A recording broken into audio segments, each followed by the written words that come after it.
téeméer ak juróom-ñetti cas nag lañ nemmeeku ne ñoom ñooy ay cas contact fukk yi ak benn ci ñoom di ay cas communautaire jàpp leen itam lu tollook juróom fukk ak juróom-ñeent ci ay doomi aadama yi nga xam ne rek ñoom ñoo nekkoon ci kër docteur daañ ñibbi seeni ay kër gis ngeen ko noonu docteur Aloyse Waly Diouf daañ ko teewlu ci yile jotaayu xibaar mu mel itam cas communautaire yi nga xam ne daal nañ koy nemmeeku ca district sanitaire ba nekk ca Popenguine nekk ñaar ci ay doomi aadama di as soxna woo xamante ni mi ngi am ci lu tollook fukk ak juróom-ñetti at nag as génn góor woo xamante ni mu mel ni ay atam tax na ko bari ñoom ñoo nag ñu ngi dëkk ca commune bu Diass dañ ci dikk ni mu gën a yaatoo xam ngeen itam foofee ca Linguère nag daal nay rek enregistré kaawam communautaire bu njëkk ba nga xam ne rek am na fa ba tax itam ab réunion d'urgence ñu daal di koy amal daañu dem foofee teewlu suñu ndaw la nga xam ne moom moo fa nekk di Mamadou Moustapha Ndiaye dañuy wax itam ci leneen doomi aadama yi nga xam ne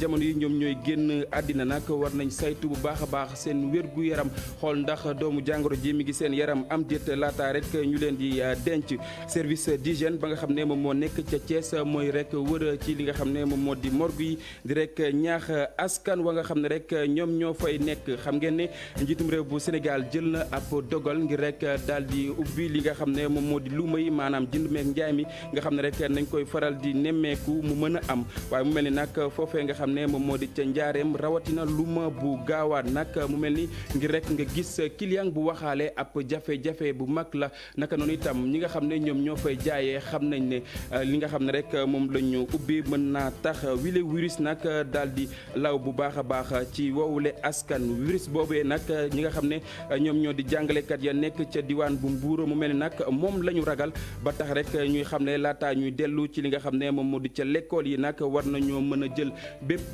matuwaay boo xamante ni war na ci wàllu cet gi ca yooyu la jamono itam ki nga xam ne moom moo di préfet ba di dalal seen xel tey xam ne rek ne lépp loo xamante ni daal na war ci li nga xam ne rek moom moo di ci école yi mu ñeel wàllu cet gi daañ ko jël ba mu mat sëkk mbokk yi li lépp tënk la bu ngeen taaxiloo tuuti ma dikk ñu faram fa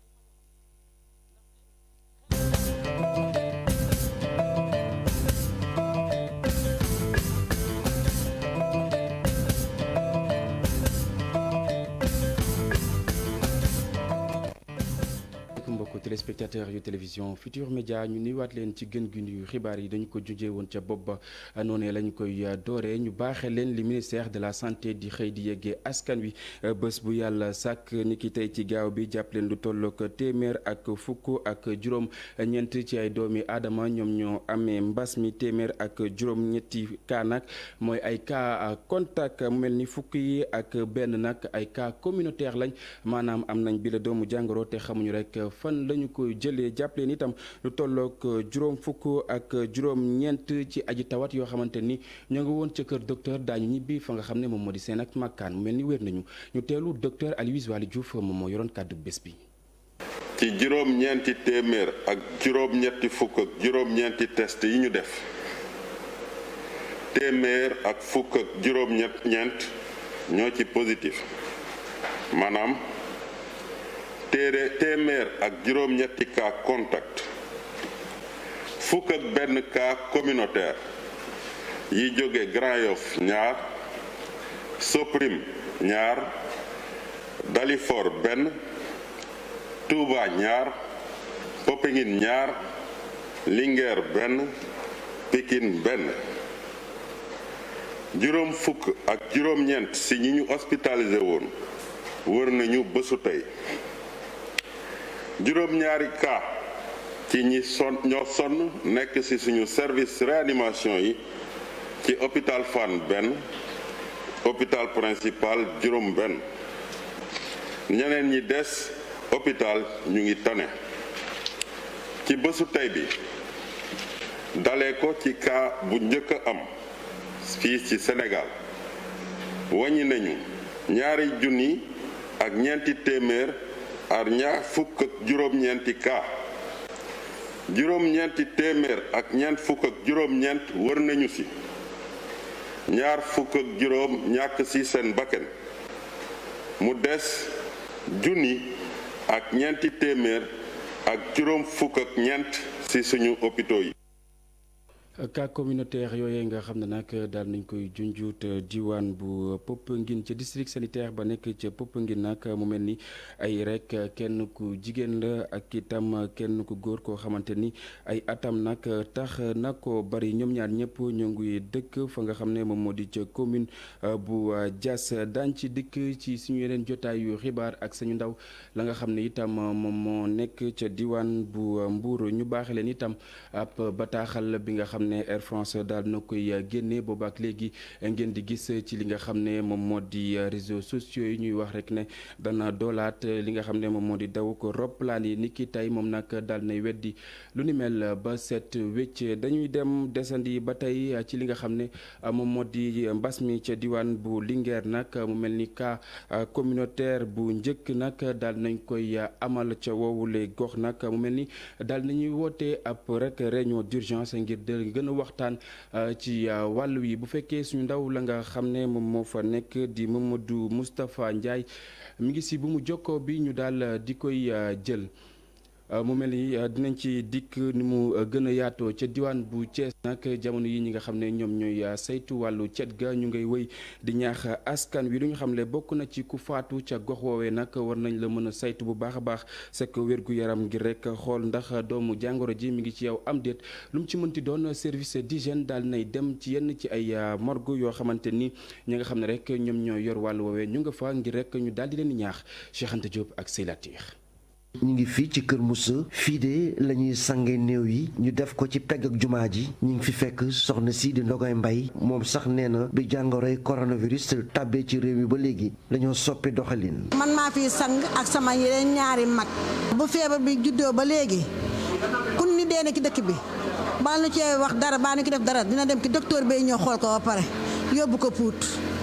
bu paree nag du door koo laal waaye amuñu droit nit dee rek ñu dugal ko fii. waaw maanaam bu ngeen ko laal daal tant que waa kër docteur ñëwuñu xool ko. duñ ko laal maa yore caabi morgue bi. chef brigade d'hygiène bu Thiès dikkoon fii ci Kër Moussa doon tàggat nag askan wi rawatina ñi nga xamante ne dañuy nekk ci morgue yi xamal leen mbir mi ni muy tëddee te it fii ci jumaa ji ak morgue bi bërëb yëpp pompé nañ leen. jàkk yi ak jumaa yi am na ñoo xam ne dañuy denc ay néew.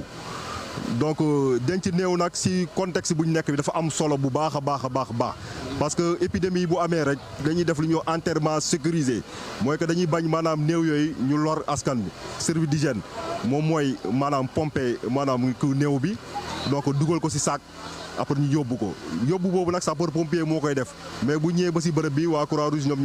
ñoo koy suul donc mu nekk mesure yoo xam ni fépp fu ñu dem ci jàkk yi ak jumaa yi dañ koy gën a sensibiliser ñi nga xam ñoom ñooy yore bërëb yooyu. waa service d'hygiène bu Thiès bi feebar bi tàbbee ci réew mi ba léegi de noppaluwuñu fu ne ñu ngi leen fay woo ci département bu Thiès ngir ñuy mën di puudar ak pomper bërëb yi ngir fexe ba aar askan wi ci doomu jàngoro ji fii ci région bu Thiès bi fi feebar bi tàbbee ba léegi am nañ ci ñeent ñoo xamante ne ñàkk nañ ci seen bakkan. Cheikh Anta Diop cant ak ngërëm ñeel na la ubbiteek li nga xam ne moom moo di luuma yi nag ca diwaan bu Njaareem mu mel ni nag naam jëndkat yi ak njaaykat yi nag ñu ngi fay daje mu mel ni tam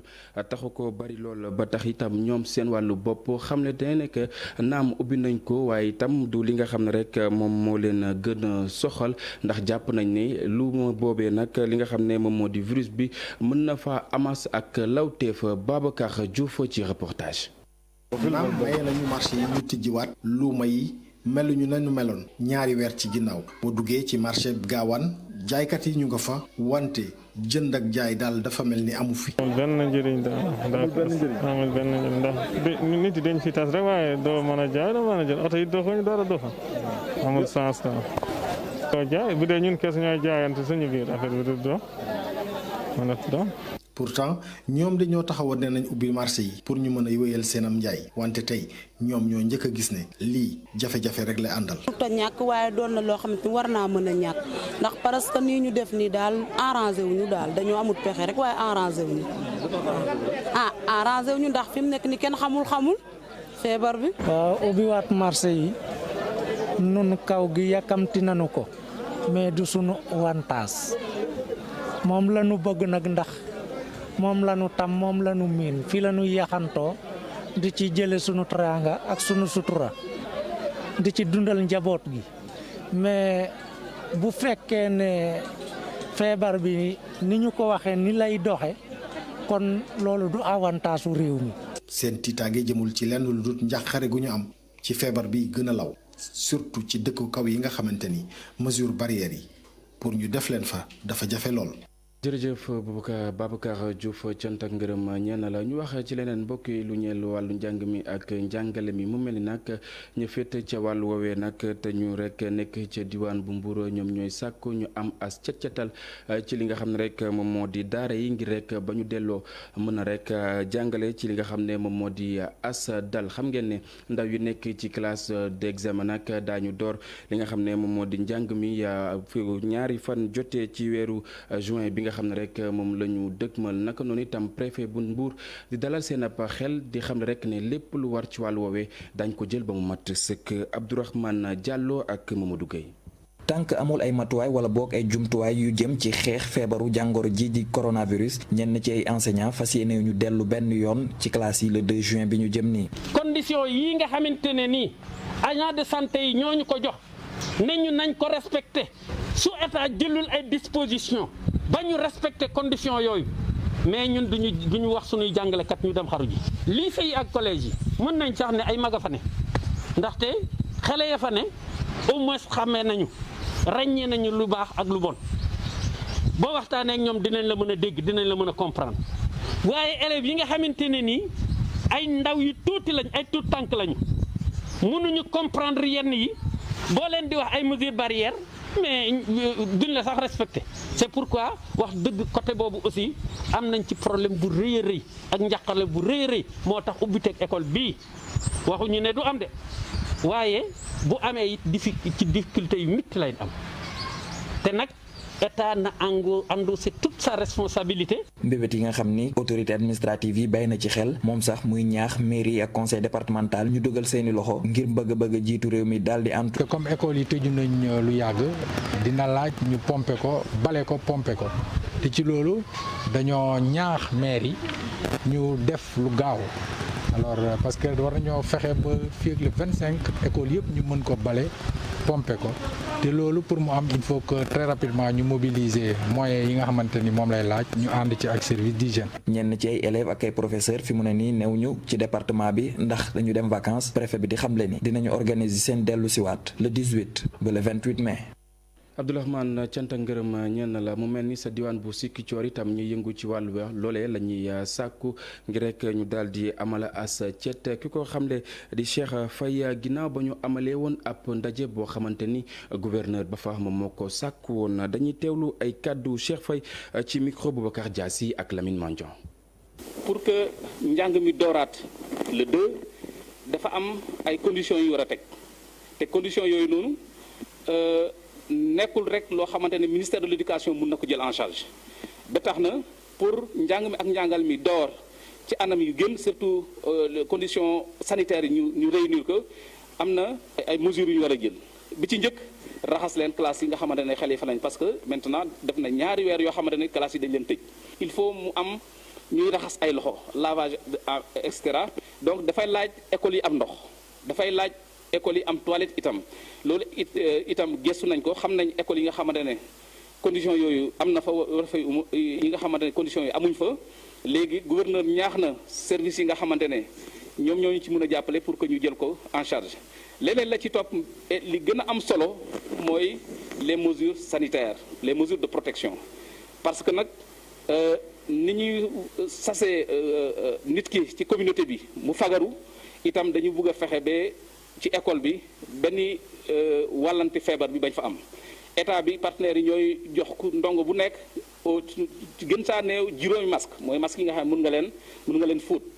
loolu ñaari weer yi fi des fii ak examen yi mun na fi bañ a jeex. ñu des ci lu soxal wàllu njàng mi ak njàngale mi ba tey xam ngeen ne bi nga xam ne la ndong yu toog seen sa makkaan ba tey ñenn ci ay waajur nag fayu li nga xam ne moom moo di li ñu war a fay ci li nga xam ne moom moo di école yi loole itam ñenn ci borom daara di ko naqarlu ba fu naqarlu yem naka noonu itam ñuy sàkku as ndimbal ci gouvernement bu Sénégal Mohamed Samb ak Youssou Baro ci reportage. jàngalekat bi mel ni rek dafa yàkkamti gisaat ñi nga xamante ni ñoo di ay élèves am nameel googu nag moo koy mën a delluwaat si liggéeyam daan yore benn bindukaay ak benn éponge ci bile daara nag ñoom ñu ngi waajal seen bopp ngir mun a tijjiwaat classe yi bu weesoo moytu ngir bañ a jot mbas mi li gën a gàllankoor seen liggéey moo di rek weer yi nga xamante ni si toog nañ ko te waajuru ndongo yi fayuñu leen. ñu ngi ci jafe-jafe yu tar yu métti parce que ndaxte bañ tëjee école yi ba léegi parents d'élèves yi fayuñ scolarité te scolarité yi moo ñu permettre ñu fay salaire. moo ñuy may ñuy fay location ñun école privée yi nag ba tey ji appui bi yegg seegul ci ñun ñu ngi koy xaar lool nag defe nañ ne nag suñ ministre de l'éducation nationale mu ngi ciy def kéemtalaay kattanam ngir ñu jot ci appui boobu. kilifa gi ngeen di gis moom nag dafay jiite benn école privée bu ñu sukkandikoo ci moom nguur gi dafa war di sekk ak waxtaan ak inspection de l'enseignement et de la formation maanaam kër yi nga xamante ni si ñoom la ñu dénk wàllum njàng mi ak wàllum tàggat gi loole nag saa yoo xamante ni si nguur gi mu ngi waaj a jël ay dogal. mbir mi pour ñu régler woon ko il fallait tout simplement ñu jaar ci inspection de l'enseignement et de la formation yi nekk ci circonscription yi bu ñu ko defoon ñoom xam nañu répertoire école privée yi. école yi ñu autorisé école yi ñu reconnaître bu boobaa bu ñu leen waxtaan ak ñoom ne leen lan mooy seen xalaat lan ngeen gisee mbir mi bu boobaa ñu tënk lépp yónnee ko état dina am en quelques jours kam dina am toutes les informations nécessaires bu boobaa ci la ñu mun a dimbalee ñi dañ leen di dimbalee. ñaari fan ci weeru juin moom la kilifay nguur gi jàpp ngir mun a tijjiwaat classe examen yi ñi nga xamante ne si ñoo di jàngalekat yi rawatina ñu féete ci wàllu école privée yi ñoom nag ñu ngi ñaan rek nguur gi mu di waxtaan ak ñoom loole nag ngir gën a mun a bàyyi xel ba mun a indi ay saafara ci jafe-jafe yi nga xamante ne si coronavirus bi mun na ko indil njàng mi fii ci Sénégal. te ngërëm ñenn la ñu tëj wàllu njàng mi ak njàngale mi wax si leneen lu desandi ak li nga xam ne moom moo di xibaar yi ñeel ñi nga xam ne ñoom ñoo di dawalkatu ndaamaar yi nekk ca diwaan bu Fatick ak itam ca Kaolack lu ñu xam ne moom moo di nguur bu Sénégal mu mel ni daal lettiwu ay dégguma ci li nga xam ne moom moo di seen sa bëgg-bëgg ndax xam le nañ ne bi mbas mi gane réew mi ba tey nag mu mel ni seen sa gafaga feesatul ki xam lu ni mel di daamloo moom rek moom mooy seen njiit dañuy teewlu ay kàddoom ci micro Ibrahima Diamé ak Fally Gueye. bu dee discipline feebar bi li safar wane discipline kenn wane ko ci kon bu luy amee war nañoo mën a ubbi suñu gaaras yi teg ñoo wax ju sart yoo xam ne moom lañ ko jëfee ba feebar bi du dal kenn te loolu ñun avant ñuy gaarase ñu ngi ko doon jëfee te ragal naa ne oto yi ñu ngi clients yi ñu ngi ñëw te ñun indiwuñ leen puisque démb rek ay war ne indi nañ ay clients yu jógee Dakar te loolu moo gën a bon garage yi parce que doo xam fu ñuy génne ak fu ñuy jógee am na ay autorités yoo xam ne ñu ngi doon yàpp di indi ay nit ñuy fay loolu moo gën a bon parce que xamoo fu ñu lay jëlee fu ñu leen di indee kon nag nañ ñu organiser ñu ubbi ñu wax oto yëpp nañuy duggee client yëpp nañuy duggee garage buñ ko defee feebar bii ragal naa ne garage du fa am benn du wàll kenn ñun. kon ñu ngi lancé appel président de la République mu xam ne ñun ñii ay chauffeur lañ te sonn nañ 3 mois ay chauffeur bu ñu ko gaaree liggéeyuñ demuñ fenn sonn nañ te sonn gi li muy sonn gisul ñun manifester ba la ñu def lu ñu xeebee kon nag nañu dimbale ubbi garage yi am modalité yoo xam ne moom la ñuy teg ñu ànd ak ñoom mais buñ ne département ban département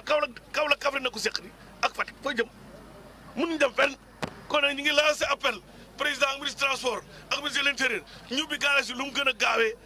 dimbale ñu liggéey parce que safar sonn nañ. maa ngi leen ko doon junj ci la jotaayu xibaar ca Linguère nag mu mel ni amal nañ cas communautaire bu njëkk ab réunion d'urgence boo xamante ni ñu ngi ko fa doon amal ki ko jiite woon di préfet ba suñu ndaw la nga xam ne moom moo ñu fa toogal mu mel ni mi ngi si bu mu jokkoo bi Mamadou Moustapha Ndiaye maa ngi lay nuyu. Cheikh Diop maa ngi lay fay. ànd rek lan lañ mën a tënk ci ndaje yu nga xam ne rek ñu ngi ko fa doon amal. waaw comme ni nga ko waxee rek sànq fii nga xam ne nii moo di département bu Linguère enregistré na premier cas communautaire am gannaaw bi nga xam ne nii nag jot na xibaar bi kilifa yi ci njiital préfet ñoom dañoo amal benn lël. lël bi nag def nañ ko lu toll ci ñaari waxtu bañ fa génnee liñ tënk mooy lenn cas communautaire bi mi ngi nekk benn jigéen boo xam ne mi ngi liggéey fii ci benn hôpital moom nag ay atam mi ngi toll ci fanweeri at ak juróom-ñett am na jëkkër maanaam elle est mariée di kilifa yi nag ndogal bi ñu jël mooy fi nga xam ne nii mooy famille bi mooy fi mu dëkk ci commune bu Linguère dañuy def ce qu'on appelle confinement communautaire ci milieu professionnel bi nag instant yi ñu ngi def ay investigation ngir xool ñi nga xam ne nii moom la wàll.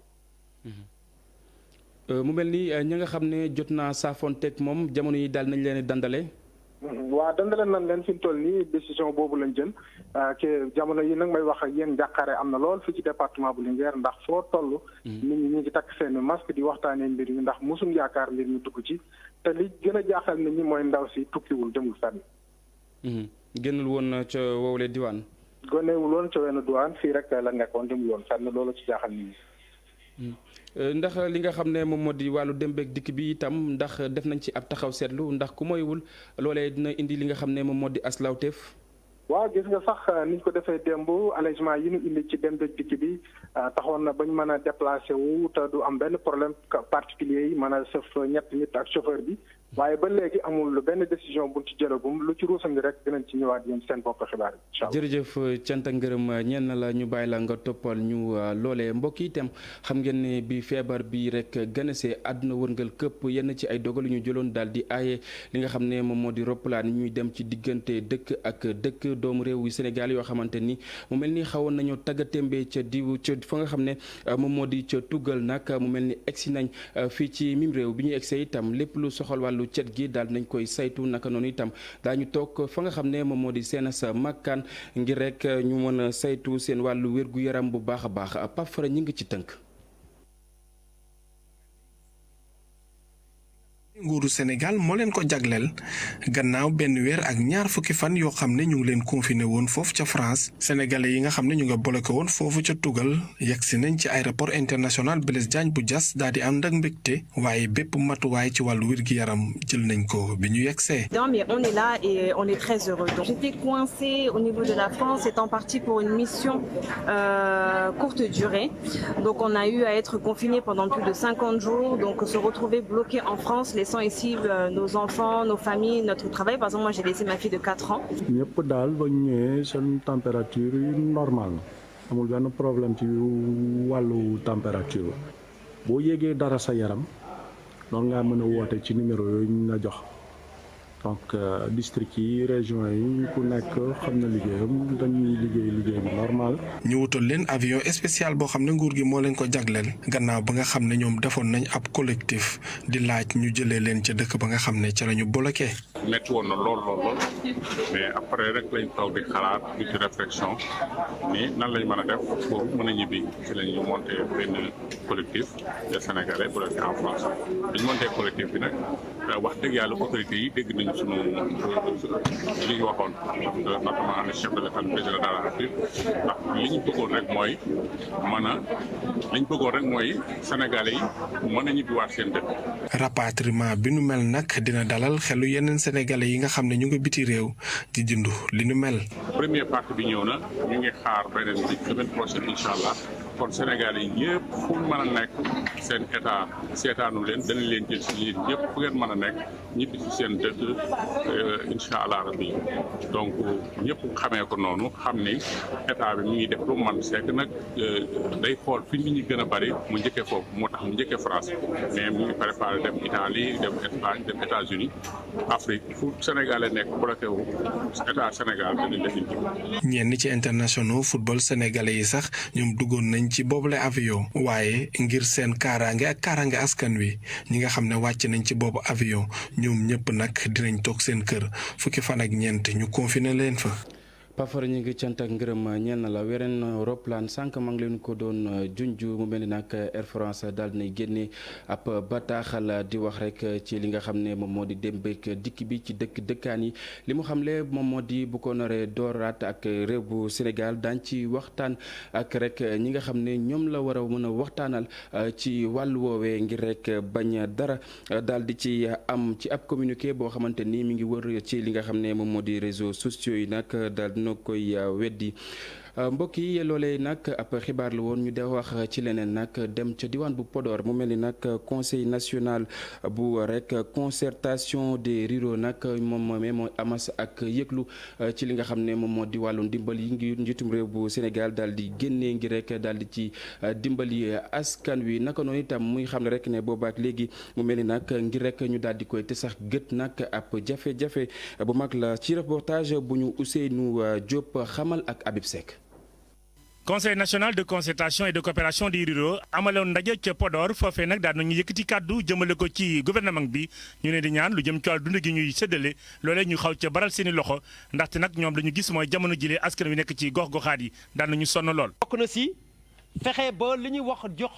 li ñu bëgg joxe si dund ñu gën ko gaaw joxe ñu ko yelloo te suñu koy jox ñu jot ko si temps bu ñu doon jaay seen soble seen pomme de terre. su fekkee am na lu des ba tey ñu nga gën yaakaar pour wax nguur gi na si def loo xam mu jind ñoom sax daan nañu yàbbi jëm ci wàllu bor yi nga xamante ni am nañ ko ci banque yi ñu ni loolu itam nguur gi da ca war taxaw. ñu si bare si campagne bu jàll bi xawoon nañu am tolof loolu moo tax ñu yaakaar dañuy am ay bor yi war nañu leen xoolaat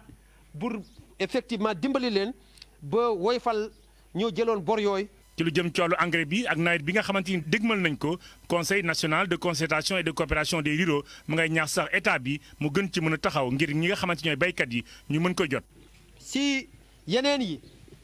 fekkee ba ñu gaaw joxe pour campagne agricole bi lu ñu tuddee semence engrais lu si ànd yépp ñu gaaw ko joxe effectivement pour ñu mun fagaru effectivement si campagne agricole buy ñëw bi. jamono ji nag waa CNCR ñu ngi amal ay ndaje yu bare ci gox-goxaat yi ñoom nag nee nañu état bi dafa war a gën a taxaw ci baykat yi sàmmkat yi ak nappkat yi ndaxte jamono yi coronavirus bile ay jafe-jafe yu mag la ñuy dund. Ousseynou Diop cant ak ngërëm ñeel na la ngir rek coronavirus boobee nga wax ñu daal di koy moyu mu mel ni ca diwaan bu Géejawaay nag ay ndaw yoo xamante ni daal nañ leen di jëlee ci li nga xam ne moom moo di mbedd mi ñoom ñooñee nag toll ci as lim bu takku ginnaaw ab rek ndimbal boo xamante ni moo nga doon bàyyeekoo ci armée française nga xam ne ñu ngi ko doon jébbal ñenn ñoo xamante ni dañ fi taxawal ak yelleef bu doomu aadama Salif Sow ak Asmalik Diop ci reportage. ëpp nañu téeméer ak juróom fukk gune yoo xamante ni ci bâtiment bi la leen dalaloon mu jëntat ga ñu gunge leen delloo leen ci seenub njaboot opération zéro enfant di maanaam bëggatuñoo gis tout tànk ci mbedd yi lee ñi nga xamante ni ñooy ONG universel nee ñu gëm nañ ko te ña ngi cay dogal seenub loxo ca xeex ba. maintenant bu ñu nekkee ci mbas bi nga xamante ne ci lañ nekk ñun suñu association dafa ànd ak état du Sénégal plus particulièrement ministère chargé de la protection de l'enfance ak programme bi ñu tuddee zéro enfant dans la rue. waaw fu mu toll nii 200 enfants ñoom ñoo fa nekkagum bi mbas mi commencé ba tey c'est-à-dire xale yi bu ñu ñëwee ba pare dafa am visite médicale boo xamante ne dañ koy def bu ñu defee visite médicale bi ba pare c'est ñu permettre ñu dugg ci centre bi avec le respect des mesures d'hygiène.